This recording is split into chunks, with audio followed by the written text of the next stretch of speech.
Welcome back everyone. आप सबका स्वागत है हमारे सीएफपी सीरीज के एक और सेशन में।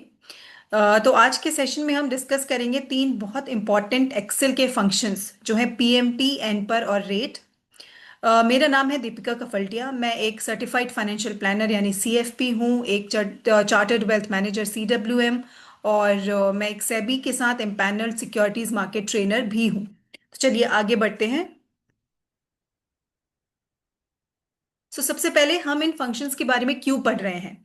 मैंने लास्ट वीडियो में भी आपको बताया था कि सीएफपी के एग्जाम में टाइम वैल्यू ऑफ मनी की बहुत इंपॉर्टेंस है।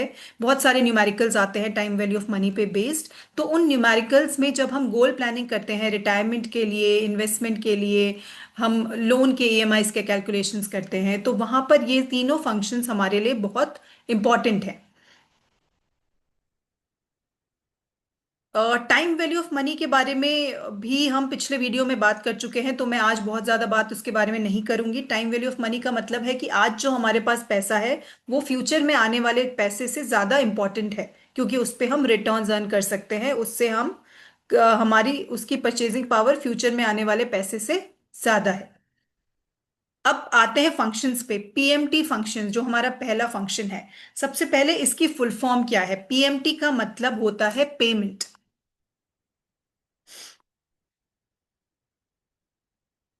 पीएमटी का मतलब है पेमेंट।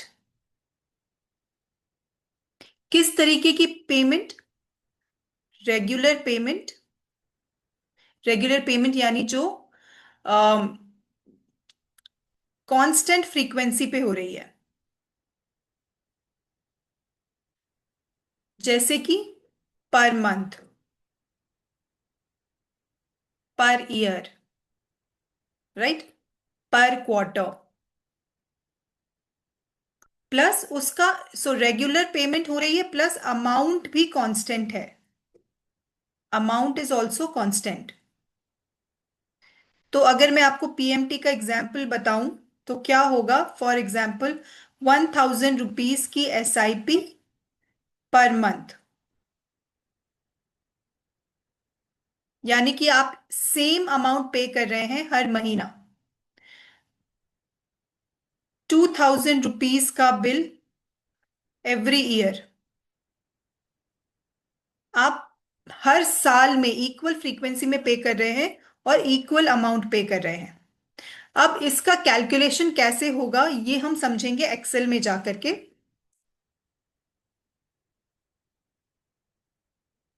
मान लीजिए मैं आपको बोलती हूं कि मुझे, I want 1 lakh rupees after 5 years. मुझे 5 साल के बाद 1 लाख रुपया चाहिए है। हाउ मच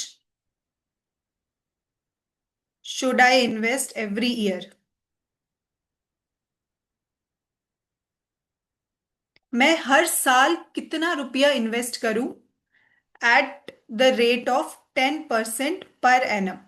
हर साल 10% का रिटर्न मुझे मिल रहा है, तो मैं हर ईयर कितना रुपया इन्वेस्ट करूं जिससे कि 5 साल के बाद मेरे पास 1 लाख रुपीज हो जाए। तो इसको सॉल्व करने की कोशिश करते हैं।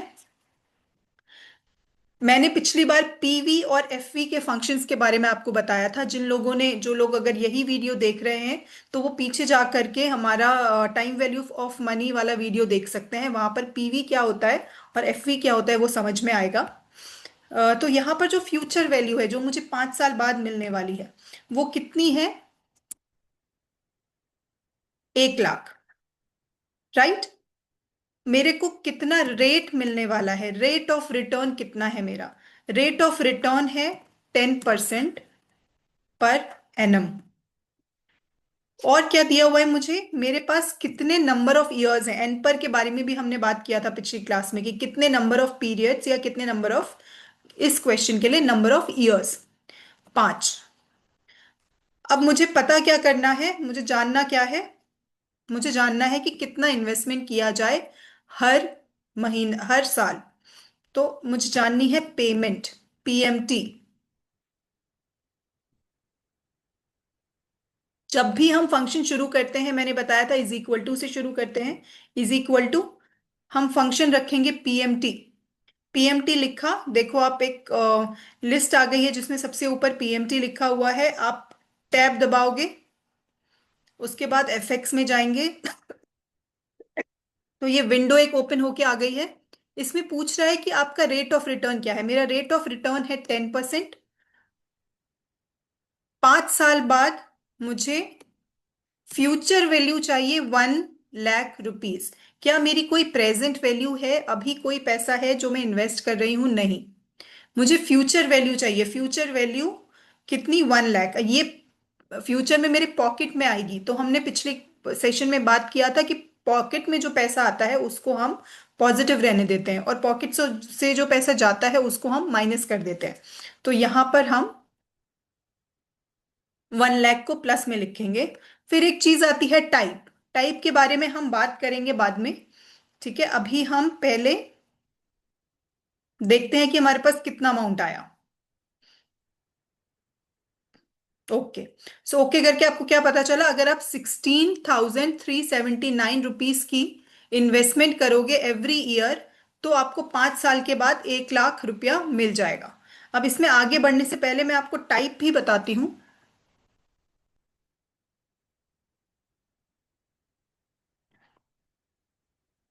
टाइप का मतलब है, आपने जो पेमेंट है, यहां पर रेगुलर पेमेंट हो रही है, राइट? इस साल कुछ इन्वेस्ट किया ए अमाउंट, अगले साल फिर इन्वेस्ट किया ए अमाउंट, फिर इन्वेस्ट किया। जैसे हमारे केस में अगर 16,000 है तो 16,000 रेगुलरली इन्वेस्ट हो रहा है। तो आपका इन्वेस्टमेंट कब स्टार्ट हो रहा है? बिगिनिंग ऑफ द पीरियड में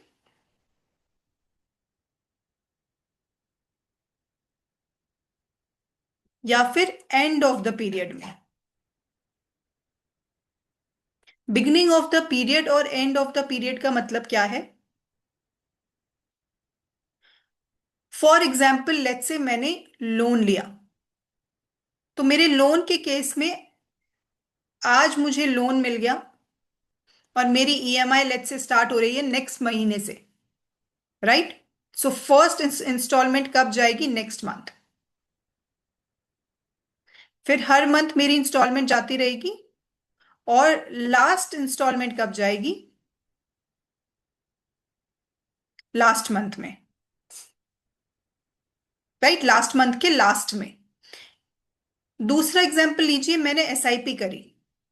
एसआईपी करी, आज अपना इन्वेस्टमेंट का अकाउंट खोला,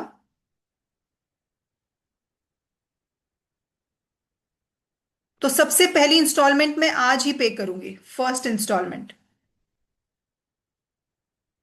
ज्यादातर हम यही करते हैं, फर्स्ट इंस्टॉलमेंट तुरंत पे करते हैं, फिर नेक्स्ट इंस्टॉलमेंट अगले महीने की शुरुआत में, फिर थर्ड महीने की शुरुआत में, लास्ट इंस्टॉलमेंट लास्ट महीने की शुरुआत में। यहां क्या था? लास्ट इंस्टॉलमेंट लास्ट महीने के एंड पे, राइट? सो फर्स्ट केस में क्या हो रहा है? सारी की सारी जो पेमेंट्स हैं पीएमटी, ये एंड ऑफ द पीरियड पे हो रही हैं। यहां पर सारी PMT beginning of the period पे हो रही हैं। तो जब एंड ऑफ द पीरियड पे होती हैं तो हम इसको बोलते हैं टाइप हमारा 0 है, और इधर हम बोलते हैं टाइप हमारा 1 है। आपको इसको याद करने की जरूरत नहीं है, क्योंकि एक्सेल में अपने आप जैसे ही आप पीएमटी पे जाएंगे, जैसे मैं लिखूं is equal to PMT, right? Tab FX. जब मैं टाइप पे अपना कर्सर लाती हूं तो देखो क्या लिखा हुआ है। Type is a logical value, payment at the beginning of the period is equal to 1, payment at the end of the period is equal to 0। मैंने आपको यही बताया, beginning of the period type is 1, end of the period type is 0। तो ये चीज अपने आप Excel आपको लिख के दे देगी कि आपका अगर बिगिन है तो आप 1 लिखो, और आपका एंड है तो 0 लिखो। सो इसको याद करने की हैसल में आपको पढ़ने की जरूरत नहीं है। सो हमने क्या समझा अभी तक? हमने समझा कि हमारा एक फंक्शन है पीएमटी। पीएमटी फंक्शन कब यूज होता है? जब हमारे पास रेगुलर पेमेंट है, रेगुलर पेमेंट जो कि इक्वल पीरियड्स में हो रही है। इक्वल पीरियड्स में मतलब या तो सारे पीरियड मंथली हैं, या तो सारे क्वार्टरली हैं, या सारे डेली हैं, या सारे ईयरली हैं, या सारे हाफ ईयरली हैं। राइट? ऐसा नहीं कि एक पेमेंट मंथली हुई फिर अगली कभी क्वार्टर में हो गई, फिर कोई रैंडमली जब पैसा आया हो गई, ऐसा नहीं। सो रेगुलर पेमेंट्स है और इक्वल अमाउंट है। यानी अगर 1000 की है तो सारी 1000 की है, 2000 की है तो सारी पेमेंट 2000 की है। फिर मैंने आपको बताया जब भी पीएमटी की बात होगी साथ में टाइप की बात होगी। टाइप के दो वैल्यूज हैं, एक है 0, एक है 1। अगर आपकी payment at the end of every period हो रही है तो आपका टाइप होगा 0। वहीं अगर आपकी payment at the beginning of every period हो रही है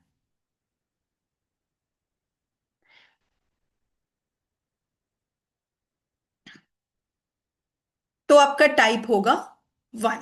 राइट? फिर हम कुछ क्वेश्चन सॉल्व कर रहे थे। तो ये वाले क्वेश्चन में अगर मैं वापस जाऊं, मैंने यहां कोई भी टाइप नहीं लिखा था। सो एक्चुअली यहां पे टाइप आना चाहिए। सो मेरा टाइप क्या होना चाहिए? 1। क्योंकि एट द बिगनिंग, तो एक चीज और होती है सीएफपी के एग्जाम में जब हम इन्वेस्टमेंट्स की बात कर रहे होते हैं, तो अगर क्वेश्चन में दिया हुआ नहीं है कि टाइप बिगिन है या एंड है, तो बाय डिफॉल्ट टाइप बिगिन होता है। तो यहाँ पे बाय डिफॉल्ट टाइप बिगिन है, यानी टाइप इज इक्वल टू 1। सो अब हमारा आंसर हो गया 14,890। क्योंकि पहले जो आंसर था वो कैसे था? वो टाइप 0 से था। बाय डिफॉल्ट जो टाइप रहता है वो 0 रहता है। यहां पर मैन्युअली हमने टाइप को किया 1। राइट? तो ये है पीएमटी। अब वापस जाते हैं। सो अगर अभी नहीं समझ में आ रहा है या कुछ दिक्कत लग रही है तो आप कमेंट में मुझे बता सकते हैं ऑब्वियसली। अदरवाइज कुछ घबराने की बात नहीं है। अभी हम आने वाले वीडियोस में ढेर सारे क्वेश्चंस करेंगे जिनमें ये सारे फंक्शंस यूज होने वाले हैं। तो ये पीएमटी है। पीएमटी में क्या क्या चीजें चाहिए, ये जो चीजें चाहिए हमको याद रखने की जरूरत नहीं है। क्योंकि हमारे पास जैसे ही हम एफएक्स खोलते हैं पीएमटी का, तो ये सारी चीजें अपने आप आ जाती हैं। रेट, एन पर, पीवी, एफवी, टाइप। तो रेट का मतलब क्या है कि किस रेट पे आपकी इन्वेस्टमेंट हो रही है। एन पर का मतलब है कि आपके नंबर ऑफ ईयर्स या नंबर ऑफ पीरियड्स कितने हैं। पीवी मतलब क्या आपकी कोई प्रेजेंट वैल्यू है। एफवी मींस कि क्या आपकी कोई फ्यूचर वैल्यू है। और टाइप मींस कि पेमेंट एट द बिगिनिंग हो रही है पीरियड के या एट द एंड हो रही है। चलिए आगे बढ़ते हैं एन पर फंक्शन में। एन पर फंक्शन का मतलब क्या है? एन पर का मतलब है नंबर ऑफ पीरियड्स। पीरियड का मतलब यहां पे क्या है? टाइम फ्रेम की बात हो रही है। पीरियड क्वार्टरली, मंथली, ईयरली कुछ भी हो सकते हैं। अब अगर हमें निकालना है, पीरियड्स को कैलकुलेट करना है, नंबर ऑफ पीरियड्स को, तो वो हम कैसे करेंगे? हमारे एक्सेल में इसके लिए भी एक फंक्शन है। तो पहले मैं आपको फंक्शन दिखा देती हूँ। ये फंक्शन है again, rate, PMT, PV, FV, type, ये सारी चीजें आ गई। अकॉर्डिंग टू आवर रिक्वायरमेंट हम इसमें वैल्यूज डालेंगे।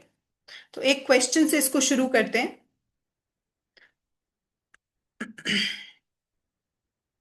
लेट्स से मैंने आपसे क्वेश्चन पूछा, इन हाउ मैनी ईयर्स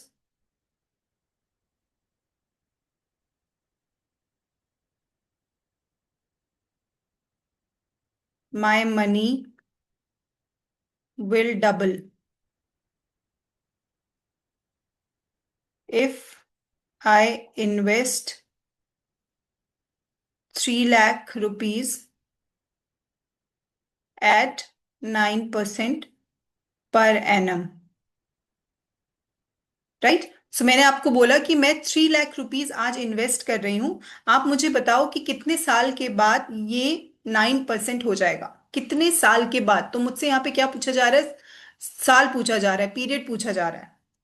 तो अभी देखो क्या क्या चीजें हमारे पास अवेलेबल हैं इसमें, ये देखते हैं। हमारे पास एक तो ये अमाउंट अवेलेबल है 3 lakhs। ये क्या है, प्रेजेंट वैल्यू है या फ्यूचर वैल्यू है या पीएमटी है, ये हमें अपने आप से पूछना पड़ेगा। तो ये है प्रेजेंट वैल्यू जिसको कि अभी इन्वेस्ट किया जा रहा है। फिर हमें एक रेट दिया हुआ है 9% पर एनम। तो हम रेट लिख देंगे 9% पर एनम। फिर हमें बोला गया है कि ये 3 लाख रुपीस को डबल हो जाना है। तो 3 लाख रुपीस डबल होके कितना हो जाएगा, 6 लाख। राइट। यानी कि हमको फ्यूचर में क्या वैल्यू मिलेगी, फ्यूचर में हमको वैल्यू मिलेगी 6 लाख। अब हमसे पूछा गया है कि ये कितने समय में हो जाएगा, तो हमें एन पर निकालना है। यहां पर टाइप की कोई यूज नहीं है, तो टाइप आपको मैंने बताया, जहां पर पीएमटी होगा वहीं पर ही टाइप की रेलेवेंस है। अगर पीएमटी नहीं है तो टाइप को हम एज इट इज छोड़ सकते हैं।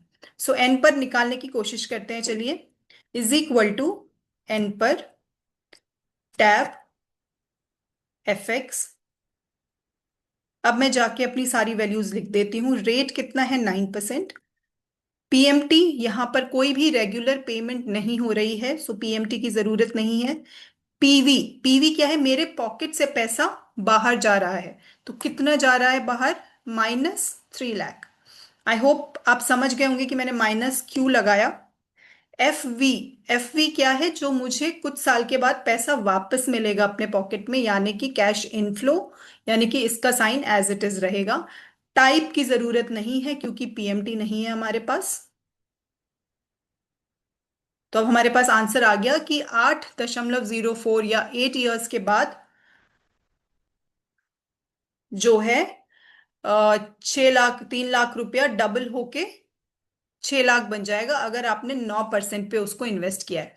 यही अगर आपने 9% ना करके मान लो 15% पे इन्वेस्ट किया होता तो क्या होता। तो फिर से रेट निकाल, एन पर निकाल के देखते हैं।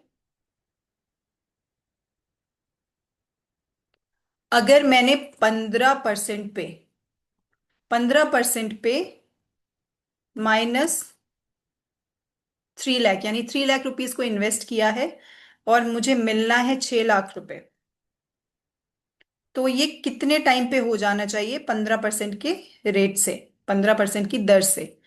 आपका हो जाएगा क्लोज टू 5 साल में 4.95, यानी कि अराउंड 5 साल में ये हो जाएगा।